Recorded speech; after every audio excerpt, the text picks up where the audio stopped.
नमस्कार दोस्तों, स्वागत है आपका आपके अपने यूट्यूब चैनल अपनी कोचिंग पे। जैसा कि आप जानते हैं आज है 27 जुलाई। 27 जुलाई के एसएससी सीजीएल के फर्स्ट शिफ्ट का एग्जाम समाप्त हो चुका है। तो अभी अभी हम इसके एनालिसिस के बारे में बात करने वाले हैं। अगर आपको वीडियो पसंद आ रहा है हमारा तो वीडियो को शेयर कीजिए, लाइक कीजिए और चैनल को सब्सक्राइब जरूर कर लीजिएगा। चलिए वीडियो स्टार्ट करते हैं। आज पहला क्वेश्चन पूछा गया था कि 2011 जनगणना के अनुसार सर्वाधिक हिंदू जनसंख्या किस राज्य में निवास करती है? तो इसका उत्तर होगा हिमाचल प्रदेश में है वो सर्वाधिक हिंदू जनसंख्या है। इसके बारे में संपूर्ण बात करें तो हिंदू धर्म भारत का सबसे बड़ा धर्म है। 2011 की भारत की जनगणना के अनुसार 966.3 मिलियन लोगों की पहचान हिंदुओं के रूप में की गई, जो देश की आबादी का लगभग 80% प्रतिनिधित्व करते हैं। हिमाचल प्रदेश में 95.17% है वो आबादी की हिंदू समुदाय है। अगला क्वेश्चन था कि रिकी केज को किस एल्बम के लिए पुरस्कार मिला था? तो इसका नाम है डिवाइन टाइड्स। और बात करें रिकी केज की तो एक महान भारतीय संगीतकार है। तो भारतीय संगीतकार और निर्माता रिकी केज ने सोमवार को अपने करियर का तीसरा ग्रैमी अवार्ड जीता था। उनका डिवाइन टाइटल्स एल्बम जिसे best in silver audio album श्रेणी में नामित किया गया था। दोस्तों इससे पहले बहुत बार प्रश्न पूछ लिया गया इनसे कि भारत के ऐसे प्रथम व्यक्ति कौन है जिन्हें 3 ग्रैमी अवार्ड मिल चुके हैं, तो इनका नाम है रिकी केज। ये इससे पहले प्रश्न पूछ लिया गया है। और अगला क्वेश्चन की बात करते हैं। तो एक क्वेश्चन है कि OH यानी हाइड्रोक्साइड आयन अगर किसी कंपाउंड के साथ जुड़ा है तो वह किस प्रकार का होगा? तो वह प्राथमिक प्रकार का कंपाउंड होगा। एक क्वेश्चन था कि तमिलनाडु में नव वर्ष की प्रथम दिन कौन सा त्यौहार मनाते हैं? तो तमिलनाडु को प्रथम दिन है वो पुतांडु त्यौहार मनाते हैं। बात करें पुतांडु के बारे में तो पुतांडु है जिसे पुथु रुसन या तमिल नव वर्ष भी कहा जाता है। तमिल कैलेंडर का वर्ष का पहला दिन है। तमिल तारीख को तमिल महीने चिथिराई के पहले दिन के रूप में लनिसरोल हिंदू कैलेंडर के सौर चक्र के साथ स्थापित किया गया है। एक क्वेश्चन पूछा गया था कि लहसुन में क्या उपस्थित होता है? तो लहसुन में है वो एलिसिन तत्व उपस्थित होता है। बात करें लहसुन के बारे में तो लहसुन जिसे गार्लिक भी कहते हैं कि फायदेमंद गुण है जिसमें मौजूद एलिसिन कंपाउंड के कारण होते हैं। यह फास्फोरस, जिंक, पोटेशियम और मैग्नीशियम जैसे मिनरल से भरपूर है। लहसुन में विटामिन सी, विटामिन के, फोलेट, नियासिन और थायमिन भी काफ़ी अच्छी मात्रा में पाया जाता है। एक क्वेश्चन पूछा गया था कि 2022 में भारत के नए CDS कौन बने हैं? तो वो है लेफ्टिनेंट जनरल अनिल चौहान बने हैं, जो कि उससे पहले जनरल विपिन रावत थे। और ये CDS का पद है वो अभी हाल ही में 2021 में भी लॉन्च हुआ था। उसके बाद में ये जनरल अनिल चौहान है, ये दूसरे नंबर के अभी CDS है। इससे पहले थे जनरल विपिन रावत है। बात करें संपूर्ण इसके बारे में तो भारतीय सेना के retired lieutenant general Anil Chauhan देश के दूसरे CDS बने हैं। जनरल विपिन रावत को हेलीकॉप्टर क्रैश में निधन हो गया था। उन्हें 28 सितंबर 2022 को CDS के रूप में नियुक्त किया गया। हालांकि उन्होंने 20 सितंबर 2022 को अपना कार्यभार संभाला। अनिल चौहान ने 40 साल तक सेना में अपनी सेवाएं दी हैं। तो इससे पहले है जनरल अनिल चौहान है वो 40 साल तक है वो अपनी सेना में रह चुके हैं। अगला क्वेश्चन है कि निम्नलिखित में से कौन सा नृत्य है वो त्रिपुरा से संबंधित है? तो इसका उत्तर होगा भोजगिरी, इसका ऑप्शन था। बात करें त्रिपुरा के अन्य नृत्य के बारे में तो त्रिपुरा के अन्य नृत्य हैं गोरिया नृत्य, भोजगिरी नृत्य, लेबाग नृत्य, ममिता नृत्य, मोसक सुलमानी नृत्य, बिझू नृत्य, हिकहक नृत्य शामिल हैं त्रिपुरा के। अगला क्वेश्चन था कि भारतीय राष्ट्रीय कांग्रेस की स्थापना किस वर्ष हुई थी? तो राष्ट्रीय कांग्रेस की स्थापना है वो 1885 में हुई थी। और भारतीय राष्ट्रीय कांग्रेस की स्थापना वो 72 प्रतिनिधियों की उपस्थिति में साथ 28 दिसंबर 1885 को मुंबई में हुई थी। और गोपाल दास तेजपाल संस्कृत महाविद्यालय में हुई थी। इसके संस्थापक वहाँ सचिव जनरल सेक्रेटरी A.O. ह्यूम थे। इन्होंने कोलकाता में व्योमेश्वर बनर्जी की अध्यक्षता में नियुक्त की थी इस कांग्रेस की स्थापना। बात करें समकालीन वायसराय गवर्नर जनरल की तो भारतीय राष्ट्रीय कांग्रेस की स्थापना के समय भारत के गवर्नर जनरल लॉर्ड डफरिन थे, जिनका कार्यकाल था 84 से 88। तो ये भी आपसे क्वेश्चन पूछ सकते हैं कि समकालीन जब राष्ट्रीय कांग्रेस की स्थापना हुई थी उस समय गवर्नर जनरल कौन थे? तो इसका उत्तर होगा लॉर्ड डफरिन। अगला क्वेश्चन है कि सबसे कम समय के लिए कौन भारत का राष्ट्रपति बना था? तो डॉक्टर जाकिर हुसैन है वो सबसे कम समय के लिए भारत के राष्ट्रपति बने थे। सबसे अधिक समय के लिए बात करें तो वो डॉक्टर राजेंद्र प्रसाद है, वो सबसे अधिक समय के लिए राष्ट्रपति बने थे। तथा सबसे कम दिन के लिए प्रधानमंत्री की बात करें तो वो है गुलजारीलाल नंदा, जो कि 13 दिन प्रधानमंत्री बने थे। और उसके बाद सबसे अधिक दिन प्रधानमंत्री की बात करें तो वो है पंडित जवाहरलाल नेहरू, जो कि भारत के प्रथम प्रधानमंत्री थे, जिनका कार्यकाल लगभग है वो 6000 दिनों से थोड़ा ऊपर था, 162 दिन था। अगला क्वेश्चन है कि बलबन के विरोध किसने किया था? तो बलबन के विरुद्ध है वो 1278 में है वो तुगरील खान ने इसका विरोध किया था। बात करें तो तुगरील खान के बारे में, तुगरील खान एक तुर्की अमीर था जिसे सुल्तान गयासुद्दीन बलबन ने बंगाल का सूबेदार नियुक्त किया था। लेकिन तुगरील खान ने कुछ समय बाद ही 1273 में सुल्तान के विरुद्ध विद्रोह कर दिया और स्वतंत्र हो गया और वह वहाँ से चला गया। फिर उसके बाद तुगरील खान को पकड़ने में उसकी हत्या करने का श्रेय वो सरदार मलिक मुकद्दर को जाता है। तो ये भी आपसे क्वेश्चन पूछ सकते हैं, क्योंकि इसके पहले तुगरील खान को पकड़ने में काफ़ी कठिनाई का सामना करना पड़ता था, इसलिए मलिक मुकद्दर ने सफलता से प्रसन्न होकर गयासुद्दीन बलबन ने उसे तुगरील कुश यानी तुगरील को हत्या करने वाला की उपाधि भी दी थी उसे। तो ये भी मोस्ट इम्पोर्टेंट चीज़ है कि तुगरील खान ने जिसने बलबन का विरोध किया था उसकी हत्या किसने की थी? तो उसकी हत्या की थी मलिक मुकद्दर ने, और उसकी उपाधि किसकी मिली थी? तुगरील कुश यानी तुगरील की हत्या करने वाला। अगला प्रश्न पूछा गया था कि जगन्नाथपुरी मंदिर है वो जगन्नाथपुरी मंदिर में कौन सा नृत्य होता है? तो वो उड़ीसा में स्थित है, तो ओडिसी नृत्य इसमें होता है। बात करें इसके बारे में तो पुरी में प्रसिद्ध जगन्नाथपुरी सहित उड़ीसा के मंदिरों में 10वीं से 14वीं शताब्दी की मूर्तियों और पैदल राहतें ओडिसी नर्तकों को दर्शाती है। जगन्नाथपुरी मंदिर है वो 4 धामों में शामिल एक मंदिर है जो कि उड़ीसा में स्थित है। अगला क्वेश्चन पूछा गया था कि पश्चिम बंगाल में ओपन क्लासरूम में पढ़ाने के लिए कौन सी योजना शुरू की गई थी? तो उसका सही उत्तर होगा परे शिक्षालय। ये योजना है केंद्र सरकार द्वारा चलाई गई, तो ये इसका उत्तर होगा। बात करें इसके बारे में तो क्या है ये, तो पश्चिम बंगाल सरकार ने कक्षा 1 से 7 तक के छात्रों के लिए खुली हवा वाली कक्षा जिसे परे शिक्षा कहते हैं उसे लॉन्च किया था। इस योजना का नाम था परे शिक्षालय। परे जो खुली शिक्षा वो क्या होती है, तो स्कूलों का निर्माण हुआ खुली हवा में चिकित्सा प्रदान करने के लिए किया गया था, ताकि ताज़ी हवा, अच्छा वेंटिलेशन और बाहर से संपर्क से बच्चों को स्वास्थ्य में सुधार हो। जिसका मतलब है कि बच्चों को अच्छी हवा मिले, बच्चों को स्वस्थ हृदय रहे, उनका स्वस्थ श्वास मिलते रहे, उनको ऑक्सीजन अच्छी मिलते रहे। तो इसका योजना का नाम है परे शिक्षा। अगला क्वेश्चन पूछा गया था कि हॉकी में पहला गोल्ड मेडल किस ओलंपिक में भारत ने जीता था? तो इसका सही उत्तर होगा एम्स्टर्डम में था, जो मैदान ओलंपिक एम्स्टर्डम ओलंपिक 1928 में भारत ने पहला स्वर्ण पदक हॉकी में जीता था। तो इससे पहले भी क्वेश्चन पूछ लिया गया है, कल पूछा गया था कि भारतीय हॉकी संघ की स्थापना कब हुई थी? तो 1927 में हुई थी। उससे पहले पूछा गया था कि भारत ने हॉकी में पहली बार भाग कब लिया था? तो उसका उत्तर होगा सन 1900 में। उससे पहले पूछा गया था कि हॉकी की स्थापना, हॉकी गेम उसकी शुरुआत कब हुई थी? फीफा वर्ल्ड कप की, तो उसकी शुरुआत हुई थी ओलंपिक की बात है, तो ओलंपिक की शुरुआत है वो हुई थी 1896 में एथेंस में। बात करें 1928 के बारे में, तो भारतीय हॉकी टीम ने ओलंपिक इतिहास में अपना पहला गोल्ड मेडल साल 1928 में एम्स्टर्डम ओलंपिक में जीता था। भारतीय हॉकी टीम साल 1920 से एंटवर्प ओलंपिक के बाद पट्टी पर आती दिखी थी। इस ओलंपिक में दुनिया के सबसे महान हॉकी खिलाड़ी को देखा जिसका नाम था मेजर ध्यानचंद। इन्होंने ये अपने दम पर हॉकी टीम को गोल्ड मेडल जीतवाया था। अगला प्रश्न पूछा गया था, कल भी पूछा गया था ये प्रश्न कि केलुचरण महापात्रा का संबंध है वो किस शास्त्रीय नृत्य से है? तो इनका संबंध है वो ओडिसी नृत्य से। इनके बारे में बात करें तो गुरु केलुचरण महापात्रा का जीवन काल है वो 1926 से 2004 में ओडिसी का विस्तार किया था।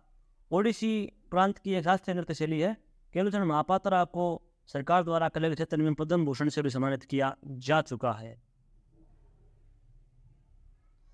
अगला क्वेश्चन है कि राष्ट्रीय गीत के रचयिता कौन है? तो राष्ट्रीय गीत के रचयिता है वो बंकिम चंद्र चटर्जी है। राष्ट्रीय गीत हमारा है वो वंदे मातरम है। राष्ट्रीय गान है वो हमारा वो है जन गण मन, उसके रचयिता वो है रविंद्रनाथ टैगोर। अगला क्वेश्चन पूछा गया था कि फसलों का व्यवसायीकरण निम्नलिखित में से किस में आता है? तो इसका उत्तर होगा रेवेन्यू जनरेशन यानी व्यवसाय जनरेशन के अंतर्गत आता है। बात करें रेवेन्यू जनरेशन के अंतर्गत क्या क्या आता है, तो कपास, जूट और गन्ना भारत की प्रमुख व्यवसायिक फसलें हैं जो कि हम इसे खा नहीं सकते, केवल बेचने के काम में ले सकते हैं। यह फसलें विभिन्न कृषि जलवायु परिस्थितियों में खाद्य फसल क्रम में भी उगाई जाती है। और भारत में गेहूँ, चावल और मक्का है वे प्रमुख खाद्य फसलें हैं। तो खाद्य फसलें और रेवेन्यू जनरेशन वाली फसलों में आपने समझ लिए होंगे कि व्यवसाय फसलें हैं जिन्हें हम खा नहीं सकते, तो उन्हें व्यवसाय करते हैं केवल। तो जूट, गन्ना और कपास, इनसे रेवेन्यू जनरेशन जनरेट होता है। और खाद्य है वो है चावल, मक्का और गेहूँ, ये खाद्य फसलें हैं। अगला प्रश्न पूछा गया था कि T20 मैच होता है जो क्रिकेट में, उसमें अधिकतम एक मैच में कितने ओवर एक व्यक्ति डाल सकता है? तो इसका उत्तर होगा 4 ओवर है वो एक खिलाड़ी डाल सकता है। अगला प्रश्न है कि लोमस ऋषि गुफाएं किस राज्य में स्थित है? तो इसका उत्तर होगा बिहार में। बात करें इसके बारे में तो लोमस ऋषि गुफा, जिसे लोमस ऋषि की कुटी भी कहा जाता है, भारत के बिहार राज्य में जहानाबाद जिले के बाराबर और नागार्जुन पहाड़ियों के मानव निर्मित बाराबर गुफाओं में स्थित एक जगह है। इस पार्टी की स्थापना कब और किसने की थी? तो इसकी स्थापना है वो 1 जनवरी 1929 को की 1923 को की थी। और इसकी स्थापना वो चित्तरंजन दास तथा मोतीलाल नेहरू ने की थी। एक लड़के ने यह भी बताया था कि ऐसा प्रश्न पूछा गया था कि चित्तरंजन दास के साथ है स्वराज पार्टी की स्थापना किसने की थी? तो उसका उत्तर होगा मोतीलाल नेहरू ने। जो भी क्वेश्चन है आप कमेंट बॉक्स में जरूर बताइएगा क्या क्वेश्चन था। और बात करें इसके बारे में तो स्वराज पार्टी है वो एक पराधीन भारत के स्वतंत्रता संग्राम के समय बना एक राजनीतिक दल था। यह दल भारतीयों के लिए अधिक स्वशासन एवं राजनीतिक स्वतंत्रता की प्राप्ति के लिए कार्य कर रहा था। अगला प्रश्न पूछा गया था कि भारत की पहली एल्यूमिनियम फैक्ट्री कौन सी है? तो यह है वो है पश्चिम बंगाल की वो आसनसोल के जयनगर में पहली एल्यूमिनियम फैक्ट्री लगी थी। तो इसके बारे में विस्तार से बात करें तो कब स्थापित हुई, तो भारत में एल्यूमिनियम का पहला कारखाना है वो 1937 में चालू हुआ था, जो कि पश्चिम बंगाल के आसनसोल नामक जगह के जयनगर या जेके नगर भी से कहते हैं में स्थापित किया गया था। जबकि हिडाल्को की स्थापना सन 1958 में उत्तर प्रदेश के रेणुकूट नामक जगह पर हुई थी। अगला क्वेश्चन पूछा गया था कि फ्री किक है वो किस खेल से संबंधित है? तो इसका उत्तर होगा फुटबॉल। बात करें फुटबॉल के अन्य संबंधित है नाम base line, big corner, defender, dribble, foul, free kick, goal, handball, hattrick, head, left out, move, outside, offside, pass, penalty kick, rebound, right out, side back, stopper और थ्रो। ये फुटबॉल से संबंधित कुछ नाम हैं। एक क्वेश्चन पूछा गया था कि कुवत उल इस्लाम मस्जिद कहाँ पर स्थित है? तो ये है दिल्ली की प्रसिद्ध कुतुब मीनार के पास में स्थित मीनार है, मस्जिद है। और बात करें इसकी तो यह है भारत की सबसे पुरानी मस्जिदों में से एक है, जिसे कुतुबुद्दीन ऐबक द्वारा 1192 और 1198 के बीच बनवाया गया था। और इसका निर्माण है यानी कुतुब उल इस्लाम मस्जिद का निर्माण है वो कुतुबुद्दीन ऐबक ने करवाया था। और यह मस्जिद है वो 121 फुट लंबे और 150 फुट चौड़े चबूतरे पर स्थित है। मस्जिद के परिसर में एक छोटा मकबरा है जिसे सिकंदर लोदी के शासनकाल में बनवाया गया था। एक क्वेश्चन पूछा गया था कि हेरोड डोमर मॉडल पर कौन सी पंचवर्षीय योजना आधारित है? तो यह है पहली पंचवर्षीय योजना जो कि 1951 से 1956 के बीच में थी, उसका मॉडल था वो हेरोड डोमर मॉडल था। दोस्तों इससे क्वेश्चन बहुत पूछ रहे हैं मॉडल से कि पंचवर्षीय योजना से कौन सा मॉडल था। प्रथम पंचवर्षीय मॉडल जो हेरोड मॉडल है उसका कम से कम 5-6 क्वेश्चन पूछ लिया गया है। तो बात करते हैं इसके बारे में। पंचवर्षीय जो पहली थी उसमें जो कि इसकी अवधि थी 1151 और इसका मोटो था कि कृषि पर ध्यान केंद्रित किया गया था और इस योजना ने 3.6% का विकास लक्ष्य भी हासिल किया था। तो जितनी उम्मीद थी कि 2.1% वो है वृद्धि हो कृषि में, लेकिन वृद्धि है वो उम्मीद से ज़्यादा है नहीं, 3.6% कृषि में वृद्धि हुई थी इस पंचवर्षीय योजना के द्वारा। दूसरी पंचवर्षीय योजना थी जो 1956 से 1961 के बीच में थी। इसका लक्ष्य था कि योजना औद्योगिक विकास पर केंद्रित थी और यह महालनोबिस मॉडल पर आधारित थी। मॉडल था इसका महालनोबिस, और योजना में 4.1 की जीडीपी वृद्धि दर हासिल की थी, ये उसका अचीवमेंट था। बात करें तीसरी पंचवर्षीय योजना की, तो यह 1961 से 66 के बीच में थी और इसमें कृषि और उद्योग दोनों पर केंद्रित आधारित थी है, लेकिन यह भारत चीन युद्ध, सूखा आदि के कारण विफल रही थी। बात करें चौथी पंचवर्षीय योजना की, तो यह 1969 से 1974 के बीच में थी। इसका मुख्य उद्देश्य है वो आत्मनिर्भरता के साथ स्थायी विकास हासिल करना इसका उद्देश्य था। एक क्वेश्चन पूछा गया था कि व्यक्तिगत का सिद्धांत किस वायसराय ने से संबंधित है, तो इसका सही उत्तर होगा लॉर्ड डलहौजी। और बात करें लॉर्ड डलहौजी के बारे में, तो ये एक इनके बारे में बात करें तो इनकी उपाधि और पेंशन विधवा पुनर्विवाह अधिनियम 1856 में का उल्लंघन लॉर्ड डलहौजी ने किया था। उसके बाद उन्होंने पूरे पंजाब पर कब्जा कर लिया था। उनके पंजाब में संथाल विद्रोह हुआ था। 1854 ईस्वी का वुड्स एजुकेशन डिस्पैच, उन्होंने रुड़की में एक इंजीनियरिंग कॉलेज की स्थापना की थी, IIT रुड़की की। 1853 में पहली रेलवे लाइन शुरू की थी। इलेक्ट्रिकल टेलीग्राफ सेवा शुरू की थी। आधुनिक डाक व्यवस्था जब 1854 में आधारशिला रखी थी। पहली बार एक अलग लोक निर्माण विभाग की स्थापना की गई थी। तो लॉर्ड डलहौजी का वो एक भारतीय उद्धार के रूप में भी जानते हैं, तो इन्होंने बहुत सारे काम किए लॉर्ड डलहौजी ने। अगला क्वेश्चन है कि राजगीर पार्क कौन से राज्य में स्थित है, तो इसका उत्तर होगा बिहार राज्य में। बात करें राजगीर पार्क की, तो राजगीर तनों को काट कर बनाई गई गुफाओं, किलों, बौद्ध खंडहरों, शैल शिलालेखों, हिंदू और जैन मंदिरों और मुस्लिम कब्रों के लिए प्रसिद्ध है। यह स्थान रेलवे और सड़कों के माध्यम से बिहार और पूर्वी भारत के अन्य हिस्सों में अच्छी तरह से जुड़ा हुआ है राजगीर पार्क। अगला क्वेश्चन पूछा गया था कि सोनल मानसिंह भरतनाट्यम के अलावा कौन से शास्त्रीय नृत्य से संबंधित है, इसका उत्तर होगा ओडिसी नृत्य। बात करें इनके बारे में, तो सोनल मानसिंह है, उनका जन्म 1944 में हुआ था और यह एक भारतीय शास्त्रीय नर्तक और गुरु भरतनाट्यम और ओडिसी नृत्य शैली है, जो अन्य भारतीय शास्त्रीय नृत्य शैली में भी कुशल थे। अगला बात करें तो मेंडलीफ की आवर्त सारणी की खोज किस वर्ष की थी? मेंडलीफ ने आवर्त सारणी की खोज है वो 1869 में की थी। बात करें इसके बारे में, तो मार्च 1869 में दमित्री इनोवेविच मेंडलीफ ने रशियन केमिकल सोसाइटी के समक्ष एक सारणी पेश की थी। इसे पहली आवर्त सारणी माना जाता है। अगला प्रश्न है कि रसोई में एथेनोइक अम्ल को किस नाम से जाना जाता है? तो एथेनोइक अम्ल को एसिटिक अम्ल के नाम से जानते हैं। इसका फॉर्मूला होता है CH3COOH। बात करें एसिटिक अम्ल की, जिसे एथेनोइक अम्ल के नाम से भी जानते हैं, यह कार्बनिक अम्ल है जिसकी वजह से सिरका में खट्टा स्वाद और तीखी खुशबू आती है। यह इस मामले में कमजोर अम्ल है। इसके जलीय विलयन में यह अम्ल केवल आंशिक रूप से विभाजित होता है। अगला क्वेश्चन है कि 18 से 50 वर्ष के वर्ग के व्यक्तियों के कौन सा बीमा योजना शुरू किया गया था केंद्र सरकार के द्वारा? तो यह है प्रधानमंत्री जीवन ज्योति बीमा योजना, वो शुरुआत की थी।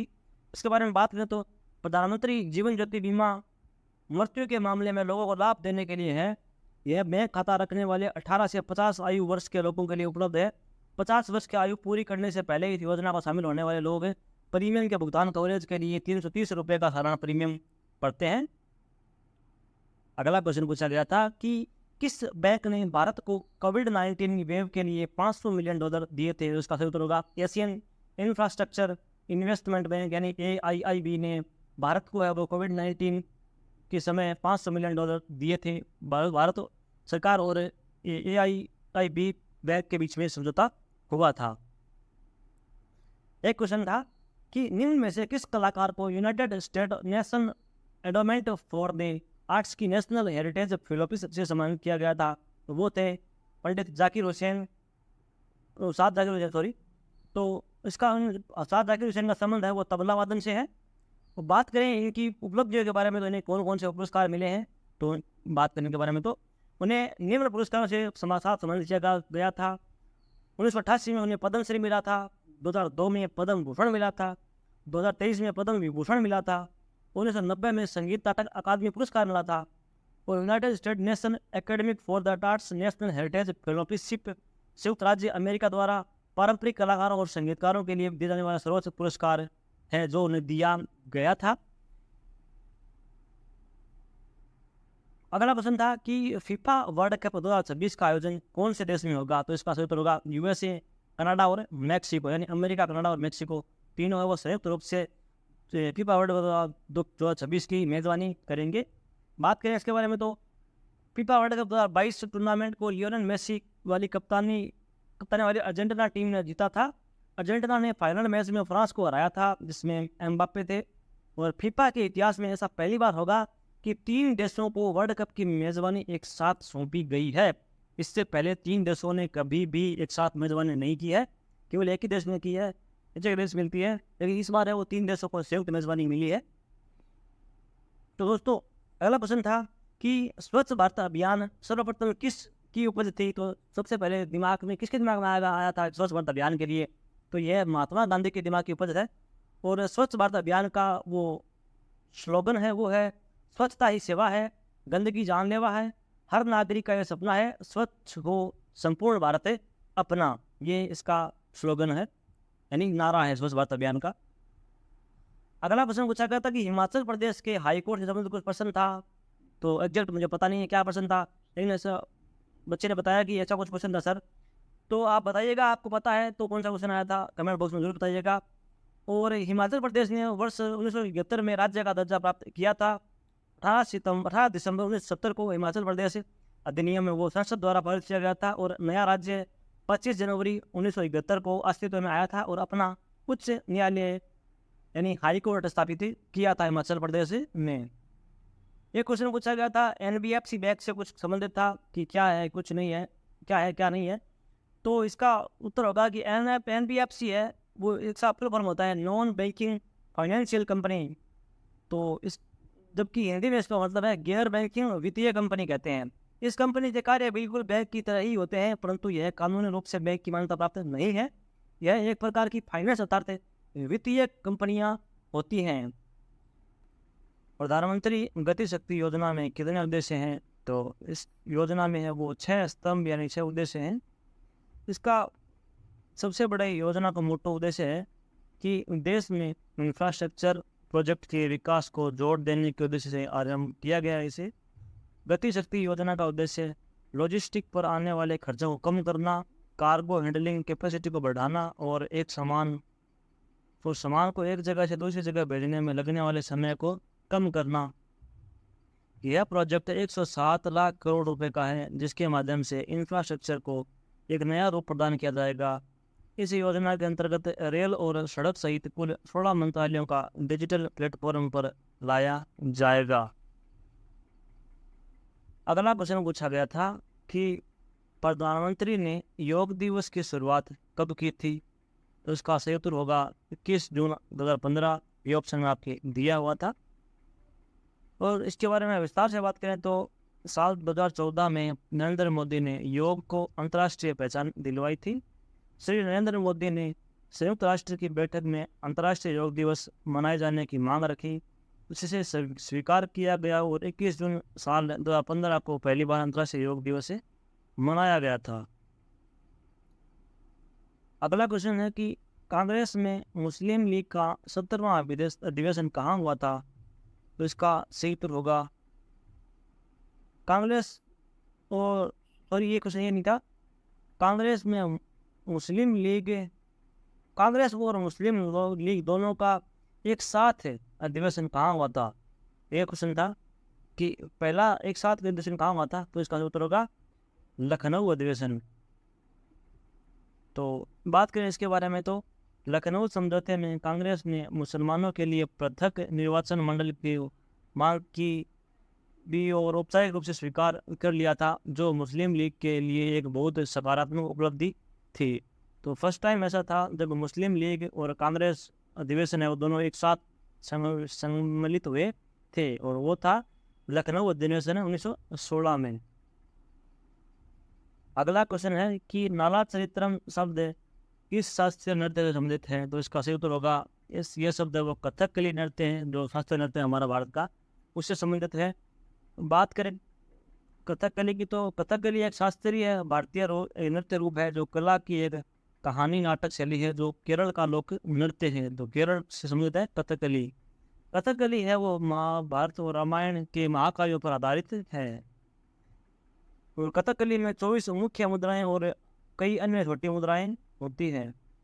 दोस्तों कथकली से बहुत से शास्त्रीय नृत्य से बहुत पसंद बनते हैं, प्रदेश में पसंद बनते हैं। तो आपके लिए आगे शिक्षक का एग्जाम भी होगा, उसमें इम्पोर्टेंट है। तो बात करते हैं उसमें विस्तार से कि कथकली वो शास्त्रीय नृत्य आर्ट कौन कौन से हैं भारत के, और इसके पुनर्जन्म किसने करवाया, और ये कौन से राज्य से संबंधित है। तो इसमें बात करने वाले हैं राज्यों की, और इसमें बात करने वाले इससे नृत्य की बात करने वाले हैं वो कौन सा राज्य की, और पुनर्जीवन किसने करवाया, वो है प्रसिद्ध कलाकार नृत्य से। तो बात करते हैं भरतनाट्यम की। तो भरतनाट्यम है उससे वो है तमिलनाडु से संबंधित है, और ई कृष्ण अय्यर रुक्मणी देवी अंडेल को है वो इसका पुनर्जीवन का श्रेय दिया जाता है इनको। वो इसके प्रसिद्ध कलाकार हैं, प्रसिद्ध नृत्यांगन है वो यामिनी कृष्णमूर्ति, लक्ष्मी विश्वनाथ, पद्मा सुब्रमण्यम, मृणालिनी साराभाई और मल्लिका साराभाई, ये इस शास्त्रीय नृत्य की नृत्यांगना है प्रमुख। अगला है कुचिपुड़ी, जो कि आंध्र प्रदेश से संबंधित है, और इसका पुनर्जीवन का श्रेय जाता है वो बाला सरस्वती रागिनी देवी को पुनर्जीवन का श्रेय जाता है। तो इसके प्रसिद्ध कलाकार हैं वो है राधा रेड्डी और राजा रेड्डी, यामिनी कृष्णमूर्ति और इंद्राणी रहमान, ये इसके प्रसिद्ध नृत्यांगना है। तो यामिनी कृष्णमूर्ति है जो भरतनाट्यम और कुचिपुड़ी दोनों नृत्य से संबंधित है। अगला है कथकली, जो जी केरल से संबंधित है, उसके पुनर्जीवन है उसका ज़्यादा श्रेय वो VN मेनन को और गुरु कुचोकुरो पे गोपीनाथ कोट्टाकल और शिवरामन रीता गांगुली को इसका पुनर्जन्म का श्रेय वो प्रसिद्ध कलाकार हैं इसके। दोस्तों मैं बताऊंगा तो आपको बहुत टाइम लग जाएगा, आप इसका PDF डाउनलोड कर लीजिएगा, वहाँ से ये सारणी आप जरूर देख लीजिएगा। मैंने इसको शॉर्ट फॉर्म में लाने की कोशिश की है, और हो सके तो आप इसका स्क्रीनशॉट ले लीजिएगा ताकि आपको ये सारणी याद हो जाए। ऐसा नहीं इसमें से 100% है वो SSC है ना, वो आप कुछ भी लगा लीजिए, एक शिफ्ट में 2% यहाँ से बनेंगे ही बनेंगे। इतनी सारणी अगर आपने याद कर ली तो आप समझ लीजिए 2% आपके तैयार हो गए हैं। तो आप इस सारणी का स्क्रीनशॉट ले लीजिए, यूँ तो आप PDF डाउनलोड कर लीजिएगा, जिसका लिंक वो टेलीग्राम का वो डिस्क्रिप्शन मिल जाएगा, वहाँ से डाउनलोड कर लीजिएगा इसको।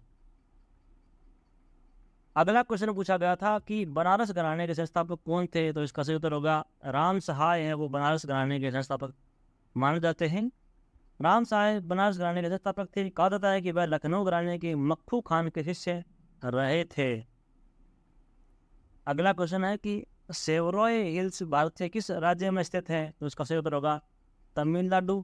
सेवरोय पहाड़ियाँ हैं जिसका तमिल में नाम सेवरायन पहाड़ियाँ हैं, भारत के तमिलनाडु राज्य में सेलम नगर के समीप स्थित एक पहाड़ समूह है। एक दोस्त ने एक स्टूडेंट ने यह भी बताया था कि सर सांवरिया पहाड़ियाँ कहाँ से थे, ये पूछा गया था। तो सांवरिया पहाड़ा का तो पहाड़ियों को तो नहीं पता, लेकिन सांवरिया सेठ का मंदिर है वो राजस्थान के चित्तौड़गढ़ में एक प्रसिद्ध मंदिर है सांवरिया पहाड़ियाँ, तो नहीं सुना मैंने। एक फ्रेंड ने बताया था कि सांवरिया पहाड़ियाँ कहाँ स्थित है, ऐसा कुछ पता था। कमेंट बॉक्स में बताइएगा क्या पूछा गया था इसमें।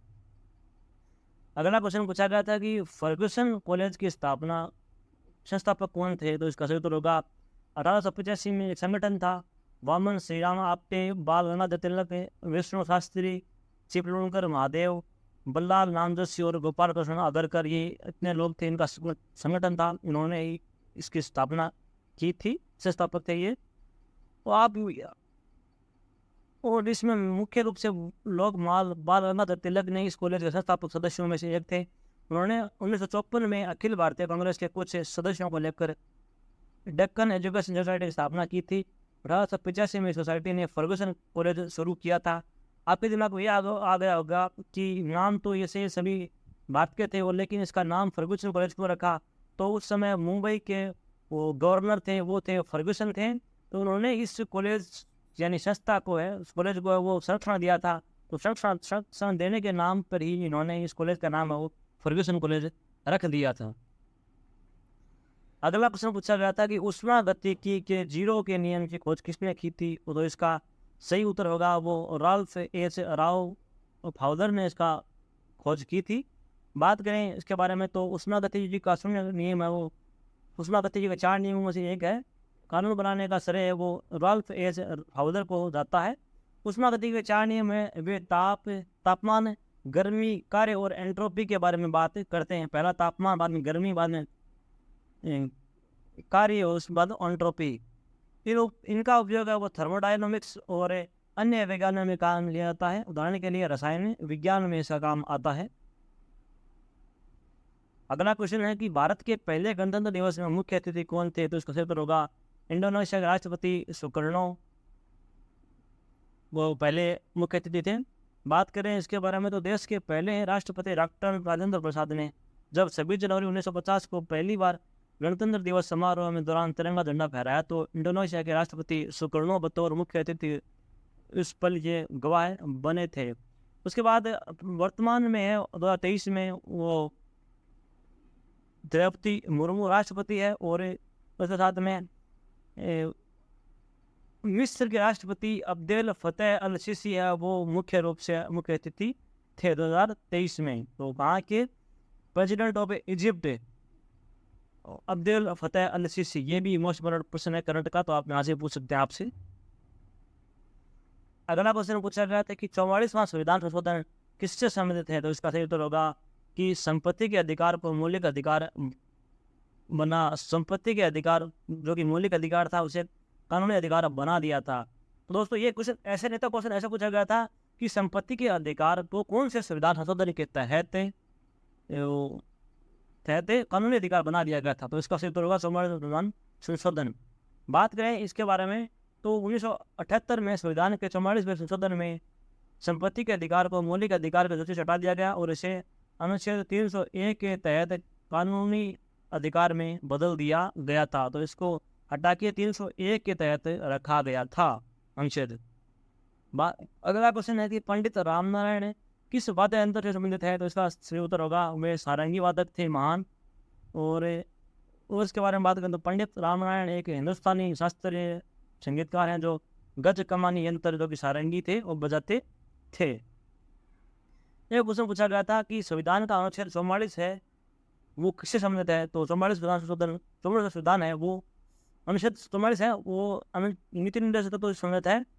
और इसका सही दूसरे मायनों में कहें तो इसका सही उत्तर होगा कि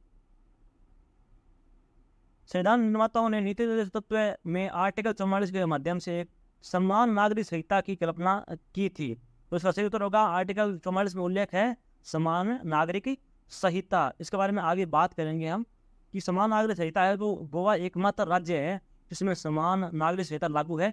इसका मतलब होता है समान नागरिक संहिता का कि सभी धर्म जैसे हिंदू, मुस्लिम, ईसाई सभी विवाह, तलाक, उत्तराधिकार से संबंधित एक ही कानून होगा उन सभी में। एक तरीके से मतलब जो भी परंपराएं होती है वो सब भी एक ही तरीके से होनी चाहिए। तो ये समान नागरिक संहिता कानून था।